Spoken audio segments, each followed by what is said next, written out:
The museum is in the former Sherman Avenue School at 184 Sherman Avenue. There's many interesting things to see here. This is a life-size portrait of the founder of Vandergrift, George G. McMurtry. Mr. McMurtry was chairman of the board of Apollo Iron and Steel in Apollo, Pennsylvania. He wanted to expand his business, but he couldn't because speculators had bought up all the property around the Apollo Iron and Steel company, and the price for the land was just outrageous. So he started looking for somewhere else to build his new steel mill.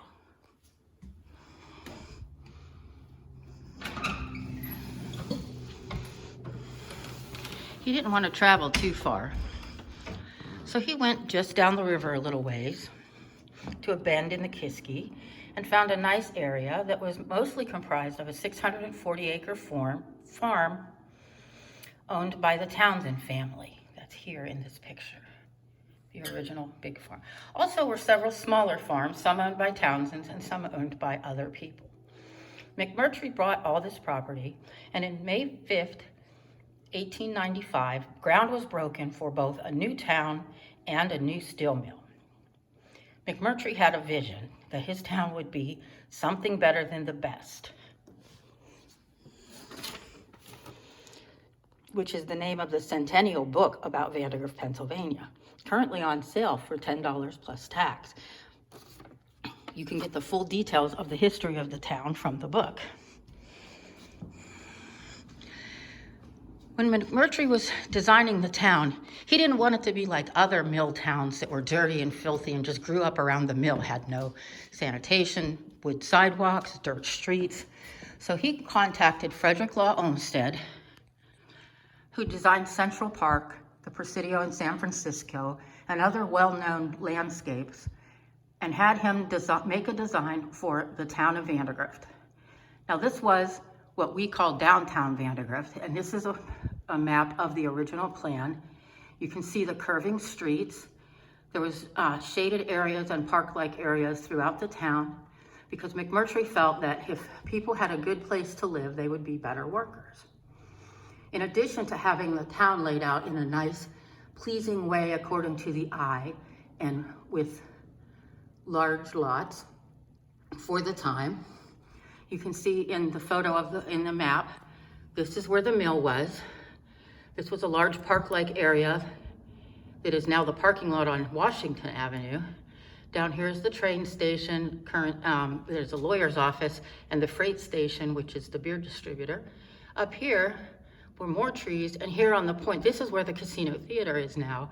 But at the time that the town was designed, there was no building there. It was just another open space. And there were buildings all along the sides of this triangle.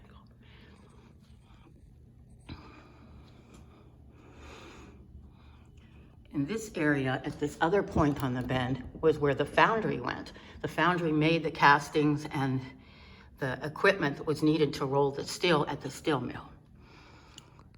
Another thing that McMurtry did that was so revolutionary for the time was while the steel mill building was going on, he also had people laying sidewalks and streets and putting in gas lines, sewer lines, street lights, in addition to the trees and other greenery to beautify the town, so that when they were ready to sell lots, all the infrastructure for the town was already in place.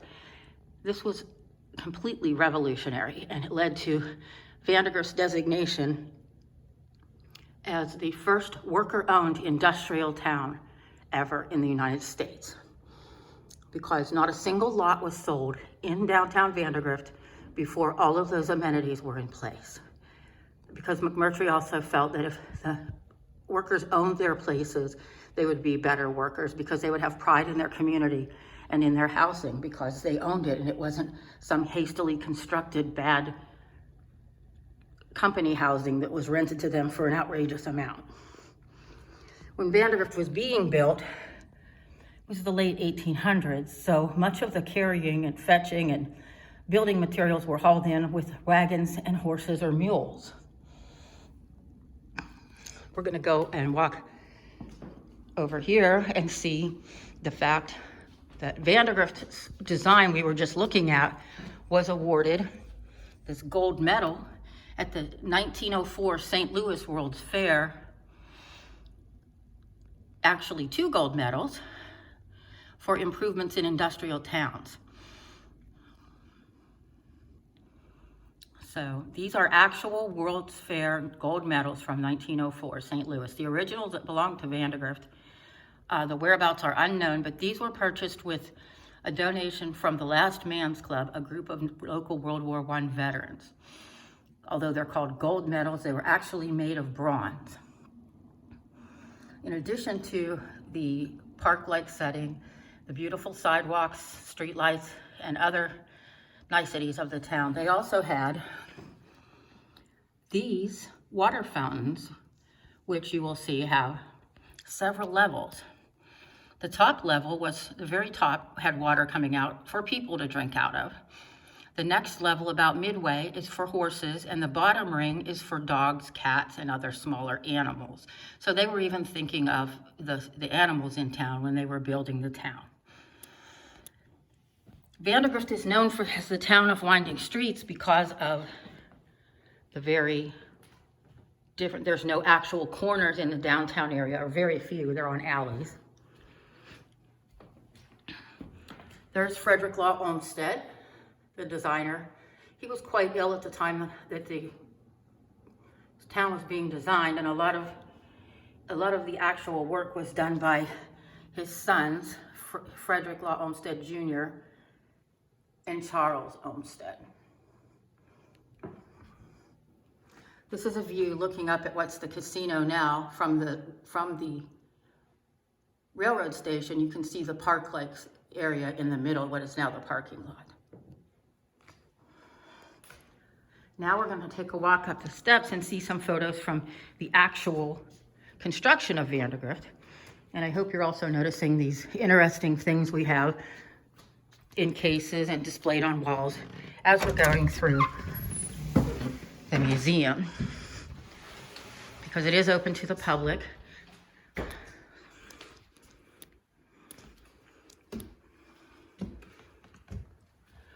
This is at the bottom of Washington Avenue Park, right there. You can see in the background. In the background, you can see the train station. This is between 1900 and 1915. This area is called the Grove, where they had picnics and whatnot. Is just up. It is where Davis Field is now. They had picnics and such there. That picture was from 1896. This is on Franklin Avenue, where there used to be a big ditch between the fire hall and St. Gertrude's. It was later filled in. And this is the foot of Linden Street, and a shortcut to the mill and the railroad station, also from 1896. These pictures you're going to see next were bought from the Frederick Law Olmsted National Historic Site in Massachusetts. This is the main street in East Vandergrift in 1917. You can see even East Vandergrift picked up on the pave the street to put in the sidewalks.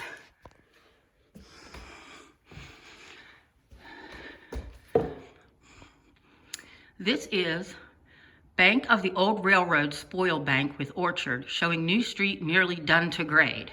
That would be Custer Avenue. This is from November of 1895. Construction on Vandergrift and the mill and the town started in May of 1895. By October of 1895, the first piece of steel was rolled from the mill, and by 1896, the town was completely finished. This is called No Place to Play, and it's from East Vandergrift in 1917.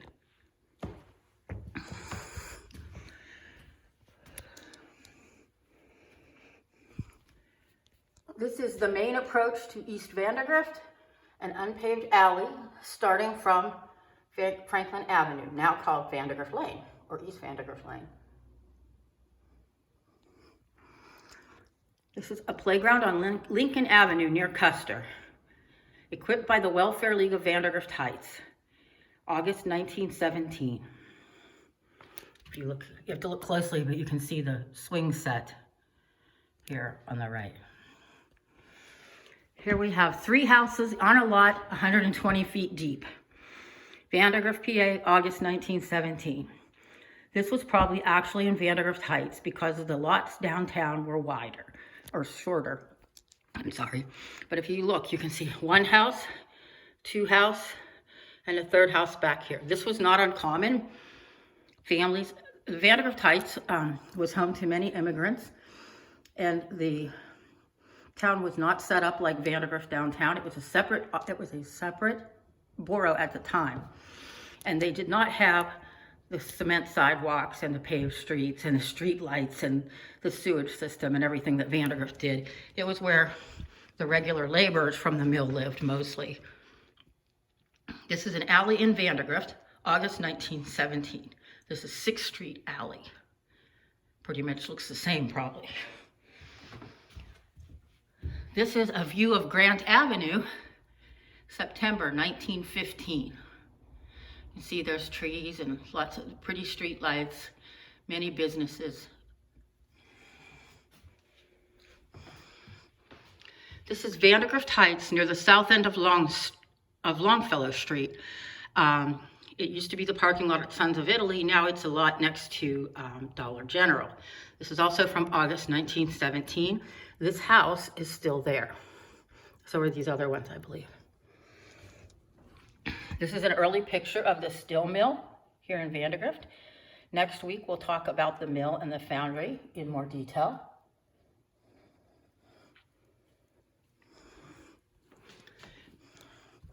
This is looking west on Franklin, near Monroe. This is a very marked difference in the characteristics of Vandergrift and Vandergrift Heights, because you see the street paved with bricks, and the houses lined up, different houses, not all the same.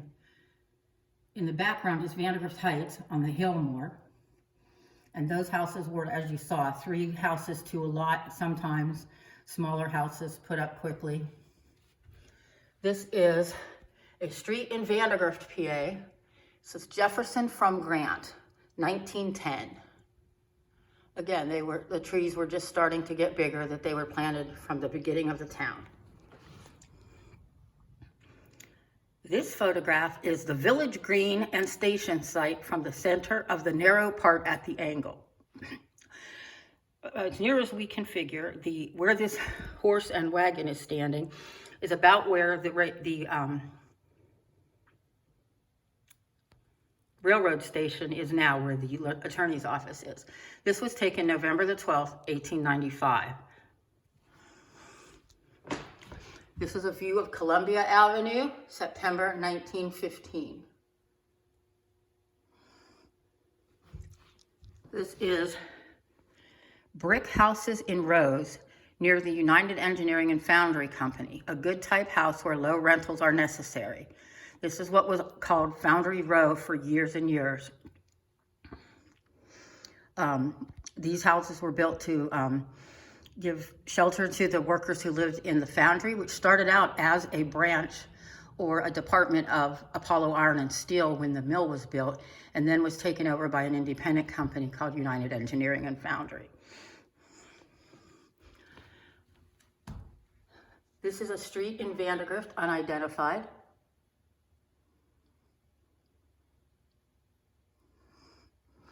This is the cut. If you remember the picture of the cut with the old railroad cut with the bridge over it, this is a picture of what it looked like after it was filled in. It's looking south from Hancock and Custer Avenues. It's the abandoned right-of-way of the railroad and forms the best approach to East Vandergrift. But it is now used principally as a dump for slag. The row of cheap houses on the rear of the lots facing Adams. So what they're saying is,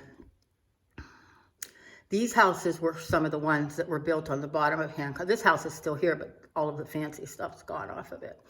This is the Hancock, and this is Custer coming across here.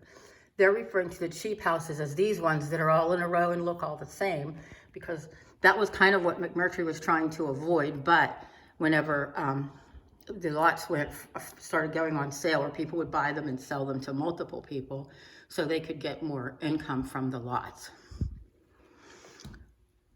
These are frame boarding houses or apartment houses, 3 stories high in the front and 5 stories high in the back. These are on Sherman Avenue. One of them is still standing. One burnt down a few years ago. This is from August of 1917. My grandparents lived in one of these houses for a while.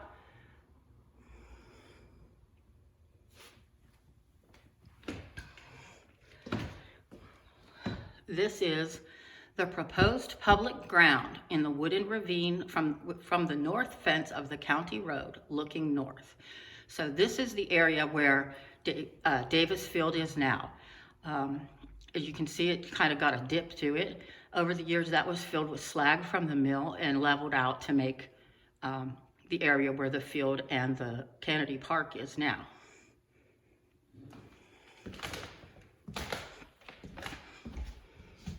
This is another shot of that same area, the wooded hollow from the fence of the old road, from the old railroad cut to the school, about 75 feet from the railroad cut. So this would be the far end of Custer Avenue.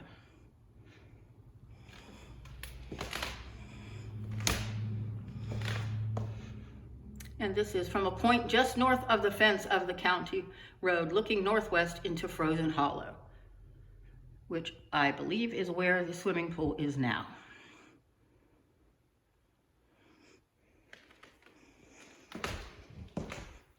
There's a bunch of cars lined up in front of the casino.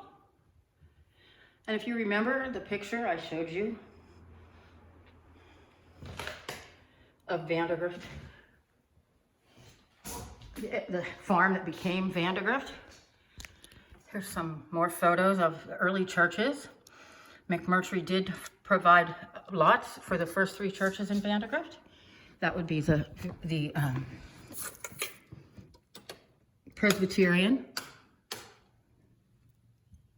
First Presbyterian Church, the First Lutheran Church, and the First Methodist Church.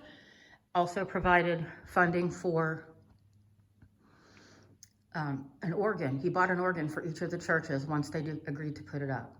So if you remember the picture of the farmland from the first room, that was in 1894.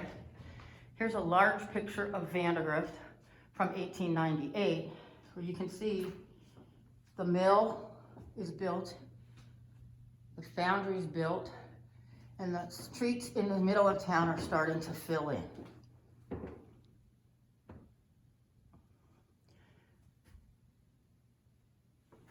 This is the works of the Apollo Iron and Steel Company, 1898. So that's only 2 years. You can see the Methodist Church over there under the smoke from the 3 stacks. The Presbyterian Church is down the street. And then there's also the Lutheran Church, which is currently Wooden Door Winery. Just keep noticing all the interesting things there are to see here. There is no fee to come into the Historical Society. We're going to go upstairs and look at another special item that we have here in the museum that relates to the early history of Vandergrift.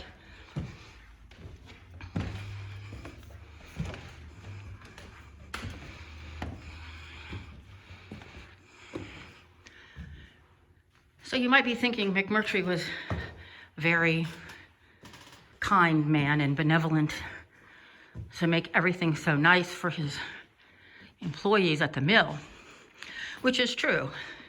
But there was also a profit motive, that he would get more work out of the men if they were proud of where they lived and where they worked.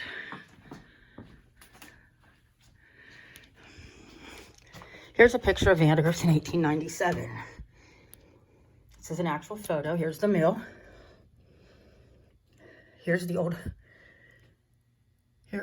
old Townsend farmhouse that you saw before.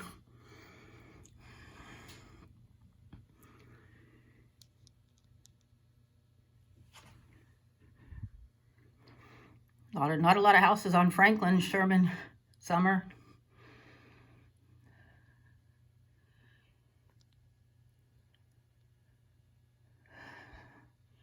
No bridge.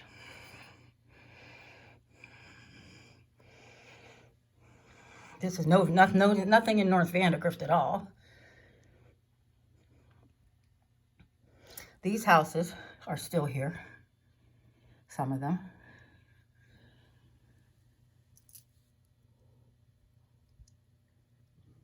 I believe this to be the Lutheran church here. It's being built. Up here you see Vandergrift Heights. Up here you see Vandergrift Heights. And you'll notice this big field here in the middle. That was common ground for people to pasture their animals. People had sheep, cows, you know, other goats, small animals. And that was common pasture ground for both Vandergrift and Vandergrift Heights. This is a slightly later photo of Vandergrift. You can see the bridge is in. That's the first bridge. The mill's still here. There's more of it. This whole block's filled in. Lots more houses in this picture.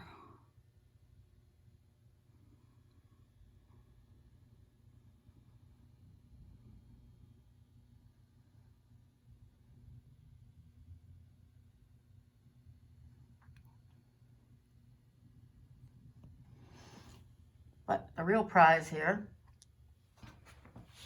is this little model built by one of our early members, Don Kelly. He made this little model of Vandergrift. You can see the curving streets and the rounded street corners, the river, railroad tracks. Got the bridge in here. The mill. Sorry about the glare from the lights. Here's North Vandergrift.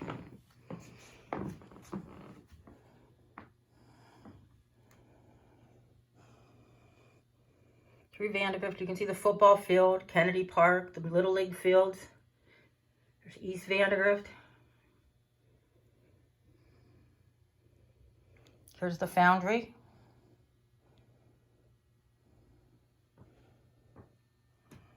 Churches are in the right places.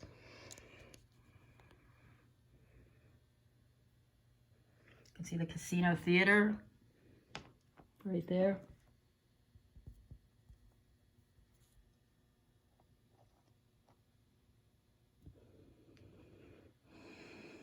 There's the bank. Lutheran Church. Presbyterian Church. I'm sorry, Methodist Church. Presbyterian Church up the street. Coming up, there's the school. Currently the elementary school, formerly the high school.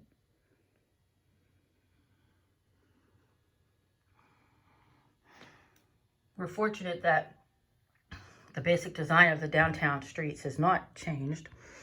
Vandergrift still stands alone as the first planned industrial community owned by the workers. It is actually well known in architectural and city planning sections.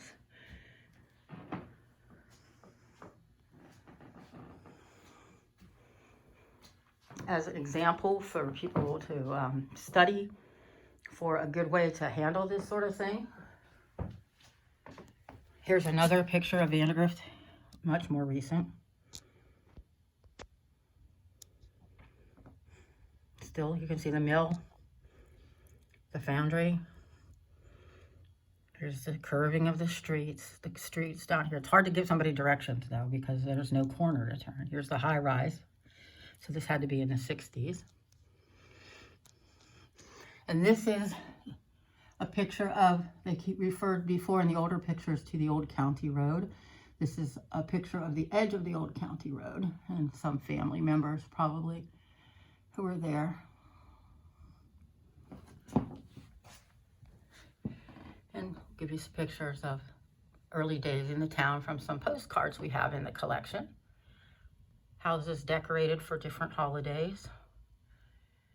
Maybe some of our older people remember when this was the Roll of Honor from World War II.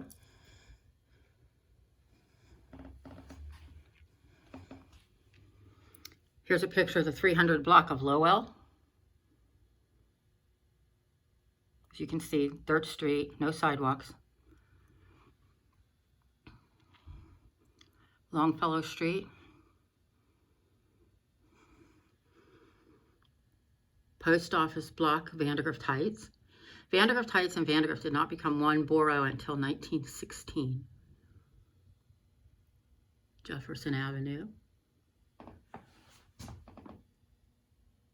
Custer.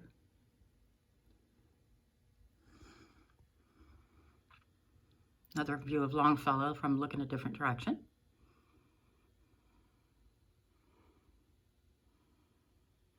This is the currently Vandergrift number 2 Fire Hall. It was the Borough Building and Fire Hall at their municipal building when it was Vandergrift Heights. It's still there, just doesn't have the steeple, the cupola, and the roof's different now. This is a house at the bottom of Hancock Avenue, where Hancock and Custer come together. Grant Avenue, Davis Field,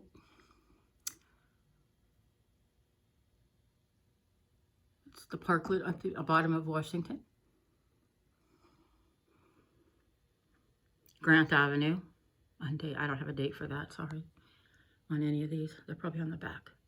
Hancock Avenue from Custer, there's that same house. That house is that house. Right there.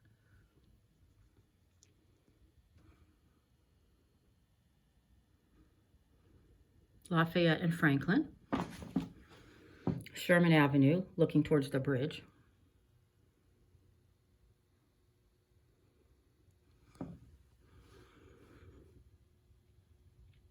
Sherman near Lafayette. This is Farragut Avenue.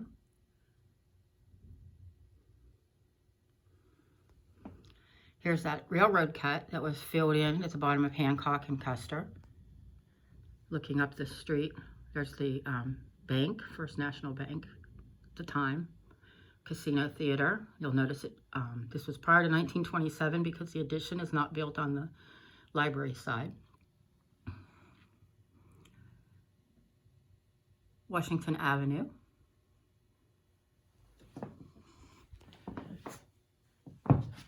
Bird's eye view of bridge and residences, Vandergrift and North Vandergrift there, you can see.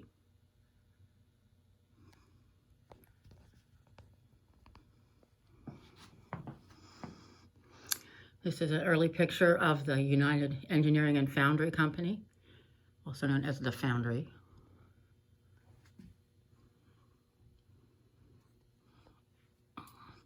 Here's one of the three churches, the Methodist Church on Custer, and it's at the kind of the point of Custer and Lincoln.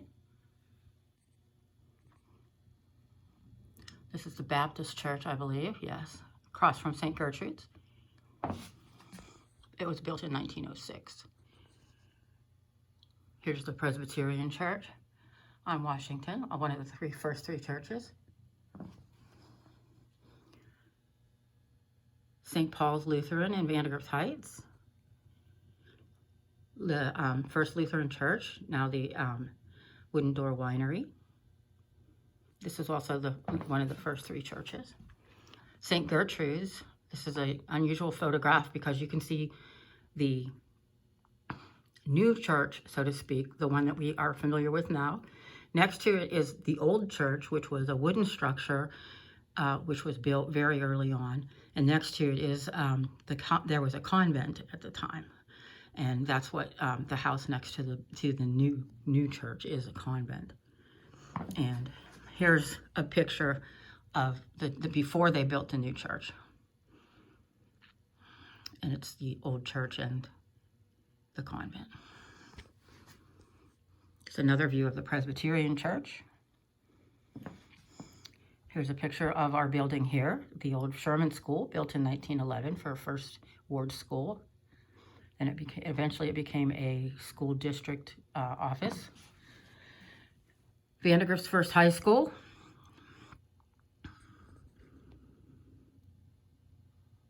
These are the Custer and Lincoln buildings. This is the Adams School.